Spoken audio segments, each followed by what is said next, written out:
Today, we check out the Honest Game trailer for Legends Arceus. How honest is it? Do they say truths or do they tell little fibs and lies? Let's find out. In a realistic dystopia, where the Pokemon formula remained stagnant for 2 decades, and everyone happily ate the same slop while Pikachu held our nostalgia at gunpoint, comes a modern-day miracle. That's a Pokemon real life. Game that isn't just looking at a bunch of menus. Pokemon Arceus. Wow! Hey, listen, pronounce it wrong, man. I know the official pronunciation is Arceus. It just sounds weird to me, man. Into the latest title from the Pocket Monster Dynasty, as Arceus defies their usual convention of packing as many anime Neopets to fight as possible like they're in Bloodsport, for a much more interactive and free-roaming environment, where you'll witness Pokemon in their natural habitat, catch them in frankly upsetting quantities, and fight them like they're in Bloodsport. Does Honest Game trailers like this game? Usually they just kind of dunk on the game, but I feel like everyone was so shocked that Legends Arceus was actually kind of good and different that they're giving them props. But at the same time, biggest media franchise in the world, they really should have been doing this kind of stuff years ago. Nice that they're doing it now. A surprisingly out-of-character change that still clearly straddles the line between a main title and a spin-off, making it feel like Nintendo dipping their toes to see how sweaty the Pokemon nerds are going to get about anything changing at all. Okay, true, yeah. I mean, people do absolutely mold every time anything changes. You make the slightest modification and people lose their absolute minds. Not me. I'm the opposite of that. I am the arbiter of change. I'm like the most progressive Poketuber in the world. I'm like, listen, they should do change all the time. They should do more than that. Change everything. They changed the battle system. I was totally down with that. I think it's great. Because the most interesting thing to happen to Pokemon in about a decade was watching adults argue about a game for toddlers. Yeah, that happens a lot. Oh no, it's a Reddit post. Okay, this is a Reddit post with 9 upvotes. This is not an argument for anything. Pretty much my favorite thing about the franchise. Dude, are you kidding me? Did you see that Reddit post? It's pretty much my favorite thing about the franchise. Look, there's so many paragraphs. They're just people talking, and they got 9 upvotes. Flintstones into a world before gym leaders, fashionably coordinated gangs, and wanton child endangerment, where Pokemon were more mysterious creatures to be feared, and why are they showing so much BDSP gameplay? This is for Legends Arceus, and they just keep showing BDSP gameplay. less domestic slaves.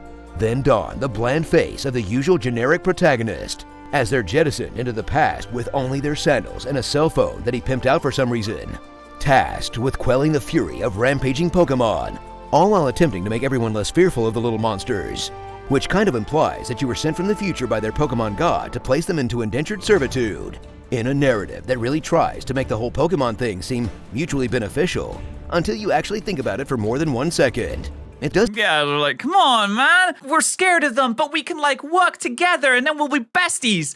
Also, we have to make them fight against each other. They're gonna love it, but we have to. They have to punch each other in the face, set each other on fire. They have to electrocute each other, freeze each other. We can't not do that. Come on, guys, we can't not do that. It doesn't look good when most of your missions is to actively convince the indigenous people that Pokemon love living in tiny little wood balls and fighting for their owner's pleasure. I know what you're thinking. This is a Pokemon game. It's fantasy. But you look at Mr. Mime and tell me he wouldn't eat a person whole. Now I'm supposed to believe he's just gonna babysit my kids? Oh God, he's got his hand right over the... Yep, never mind, it's fine. Ash's mom doesn't count. Explore the vast untamed wilderness of Arceus that takes the straight pathways of the cities and highways out entirely for vast biomes full of frolicking Pokemon. Then disrupt the ecosystem entirely as you mine the land for resources, so you can use that material to overcraft items that you'll probably never get through. Then take all the resources from the surrounding areas so you can make your slavery balls. And traverse through land, air, and sea, as you're gifted with Pokemon that don't take up a whole slot as an HM slave, which you'll use to navigate from objective to objective, while catching Pokemon in Costco bulk to pad at your Pokedex and accumulate points Pokemon Snap style, which sounds fun enough, but ends with you just camping Vidus until you've caught like 20 of them, in a much needed refinement of what it means to navigate a Pokemon game that, despite its overall simplicity, still feels fresh in this context. And the fact that you don't get jumped by 20 people just going down a walkway helps a lot too. I'm pretty sure that whole waiting to battle thing is just a form of extortion. It does sound like they actually genuinely like this game, which is nice to hear, to be honest. Toss your Pokemon into the fray once again, as you contend with the concessions Game Freak made with the mechanics of this title. As you stalk Pokemon in the open, skulking through tall grass, throwing bait and lures. so you can position yourself to get that perfect concussion to the back of the head that will either Concussion? lead to a hassle-free catch or a very angry Pokemon that will aggro at you like you owe them money. God, that's so annoying. Oh, it's so annoying when that happens. You get like the perfect throw, and then the hitbox just bounces off, and then the Pokemon looks at you, and they exclamation point and sprint towards you and start smacking you around like you're a paper bag. Oh, God. All right, just need a little bit of a break. Just need a little bit of a break from the game, that's all. Why are you running? Why are you running? As you dodge, cower, or flee from their attacks, which you'll certainly avoid because you played way too much Dark Souls to not roll out of this baby shit.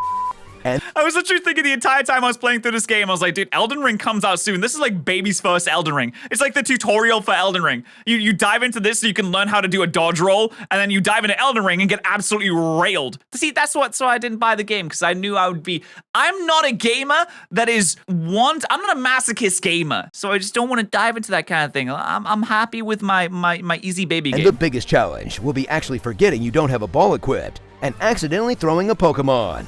Then jump into the Happens all the time. All the time. I do that all the most time. unchanged portions of Arceus that will have you playing the same turn-based game of rock, paper, scissors, gun, which is about the usual experience of either wiping out whole swaths of Pokemon or getting your Pokemon one-shotted because of an incompatible type that will certainly hurt worse with the introduction of styles, allowing a Pokemon to either hit heavier or hit more often, meaning they might end up taking out 2 Pokemon before you even have a chance to do anything, if they aren't just straight up kicking the crap out of you in 3v1.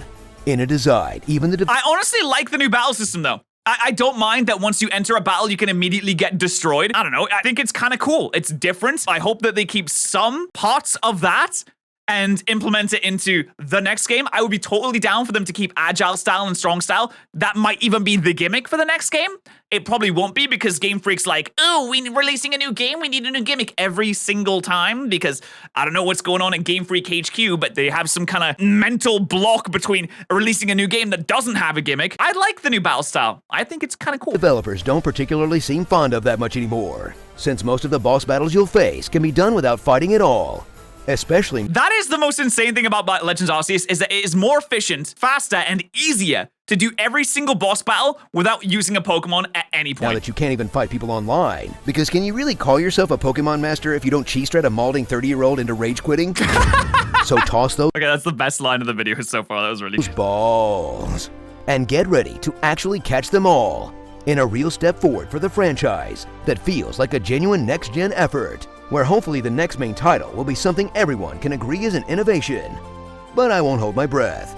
I don't know, Scarlet and Violet, it's open world, which necessarily doesn't mean it's going to be a good thing. I'm firmly in the camp that open world does not mean just good, because people will be like, oh, Breath of the Wild is open world. I'm like, yeah, but there's so many good games that aren't open world, like BioShock, Call of Duty 4, freaking Mass Effect. Do you know how many good not open world games there are? Just because you put something in an open world doesn't mean it's necessarily better. In fact, I think it is harder to make a game good when it's open world, because there is so much more that you have to keep in mind and so much more that you have to plan for and develop. If you make an open world, it's just gonna be empty and boring unless you spend a ridiculous amount of development time fleshing out that world to make it interesting to actually play in.